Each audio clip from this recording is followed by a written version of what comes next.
Are you looking for pottery that is local, beautiful, but most of all, functional? We sat down with one man who could have just what you're looking for. From the outside, it looks like a small, cozy house, but inside, it is packed full of thousands of hand-glazed mugs, plates, and bowls. Well, I like to make functional pottery, and that's like tableware, mugs, and bowls. Something handmade that people can really enjoy. It's something they can use every day and interact with every day. And while all his items start out the same way, as a big clump of clay, and go through the same process, each piece has its own unique beauty. I dip each piece by hand, so that's going to create its own unique pattern on each piece within that style of glazing.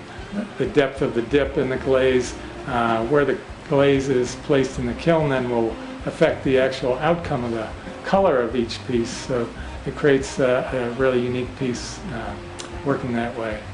I get different variations of these colors of red in my glazes, different variations of the black and the blue. I'm just amazed by how they can take on their own character in each and every time in each and every firing. Like two very similar pieces made the same way, glazed the same way, can turn out very differently. Patterson hand makes each and every piece in his shop himself.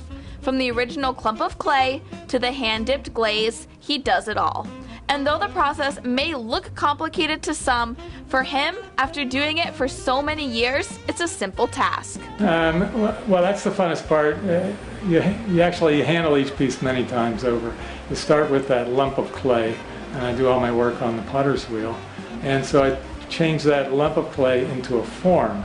That then gets put on the shelf, and of course I don't really do one piece at a time, so I'll work at creating a dozen pieces at a time. I'll dry them together, I'll bring them back to the wheel and attach, smooth them out, and attach handles at another stage. I'll put them back on the shelf till they dry completely, and then I'll put them in the kiln for the first firing. That's called the bisque firing, and then they'll come out of the kiln ready to glaze. I'll apply the glaze and put it back in the kiln, and then they get fired to 2300 degrees and become vitreous, actually molten red hot, and then cool down to be non-porous. They don't require having a glaze, but the glaze at those temperatures will fuse to the clay and create a durable, functional piece of pottery. And he's been doing these steps for years, 25 to be exact. And he says he has his customers to thank for that. Well, I'm very grateful because I have a real passion for making pottery, and you can only do that for 25 years if you've got a lot of support. And I have wonderful support of people that love coming back and adding to their collection, adding to their tableware. And it's a lot of gratitude I get from that whole thing. He is sharing that love of pottery and his experiences to the community by teaching pottery lessons out of his studio.